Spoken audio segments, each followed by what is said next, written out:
मेरे प्लान के मुताबिक चलते ना बॉस तो लाठी भी नहीं टूटेगी और एनाकोंडा। क्या कह रहे थे चारी? कुछ नहीं मैडम, बस ऐसे ही बात कर रहे थे। अनु बचपन के बारे में कुछ बता रही थी, वही कह रहा था वो। ओह, और क्या कहा था? बॉस अभी नहीं, बात में। कुछ नहीं होगा, बताने देना। ठीक है। उसके पैदा होने से पहले आपने लड़की की मन्नत मांगी थी ना? ओह, उसे अब तक ये बात याद है? कैसे याद नहीं होगी मैम, वो आज इस मंदिर में यही मन्नत मांगने आई है कि आप दोनों में जो झगड़ा है वो यही खत्म हो जाए और आप दोनों फिर से एक दूसरे से पहले जैसी बातें करने लगे। वो मुझसे माफी मांग सकती थी, मैं माफी देने से मना थोड़ी कर देती। आखिर मैं उसकी माँ ही तो हूँ।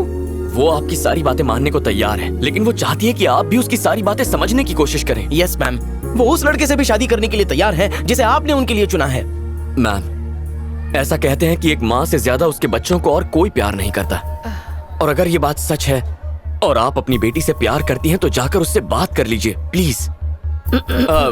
मतलब अगर आप चाहें तो उसे एक मैसेज भेज सकती हैं कि Anu I want to talk to you, बस शायद वो मैसेज पढ़कर खुद ही आपसे बात करने आ जाए। इससे आपका ईगो भी हर्ट नहीं होगा मैम।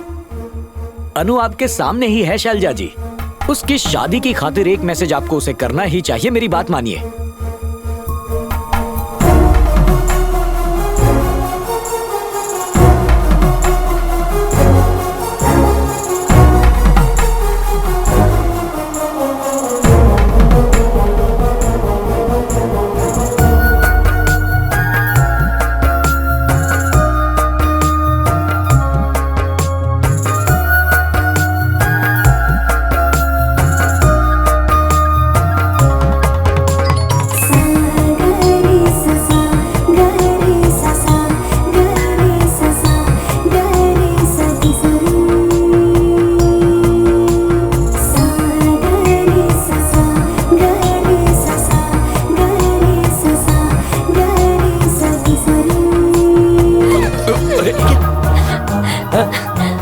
जानते हो चैतन्य, माँ ने मुझसे बात की।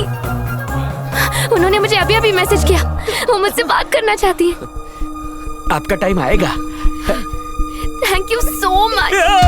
टाइमिंग गलत हो गया। अनु, अनु, ये मैं हूँ चैतन्य। तुम्हारी मम्मी तो वहाँ खड़ी है, शायद तुमने अपनी मम्मी समझकर मुझे ही गले लगा लिया, लेकिन वो तो वहाँ पर हैं।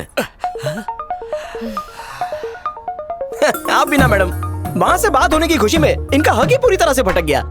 इनको तो अपने बेस्ट फ्रेंड में भी अपनी माँ का रूप दिखने लगा। इसे कहते हैं माँ के लिए बेटी का सच्चा प्यार। अनु, टाइम वेस्ट मत करो, जाकर उनसे बात कर लो।